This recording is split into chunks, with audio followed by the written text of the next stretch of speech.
மதுரை மாவட்டம் உசிலம்பட்டி அடுத்துள்ள பெருமாள் கோவில்பட்டி எனும் ஊரில் நடைபெற்ற கிராம சபை கூட்டத்தில் ரேஷன் அரிசி தரமாக இல்லை என கூறி இளைஞர் ஒருவர் மாவட்ட ஆட்சியர் மற்றும் எம்பி முன்னிலையில் சரமாரியாக வினா எழுப்பியது பரபரப்பை ஏற்படுத்தியுள்ளது.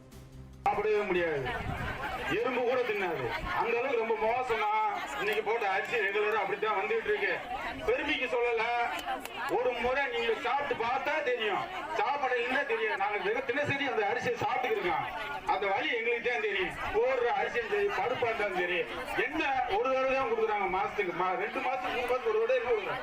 ஆனா என்ன மாசத்துக்கு ஒரு அட்டைக்கு ஒண்ணு வருது, அது எங்க போகுதுன்னே தெரியல. இன்னொரு விஷயம் சார், ஒரே ஒரு விஷயம் சொல்லிக்கிறேன். இந்த செலவு பண்ண எவ்வளவு ஆச்சு? அரசு பண்ணமா இல்ல தனிப்பட்ட பணமா? அரசு பணம் சார். கேட்க வேண்டிய கேள்வி, அரசு பணமா? அரசு பணமா இருந்தா இந்த வாழை மரம் நாங்க கட்ட சொல்லவே இல்லை. நிலையில எங்களுக்கு பாதுகாப்பு கொடுக்குது, கீழே தர உட்கார்றதுக்கு இடம் பாதுகாப்பு கொடுக்குது, தண்ணி கொடுக்குறீங்க, எல்லாம் ஓகே. இந்த மரம் என்ன பாவம் பண்ணுச்சு?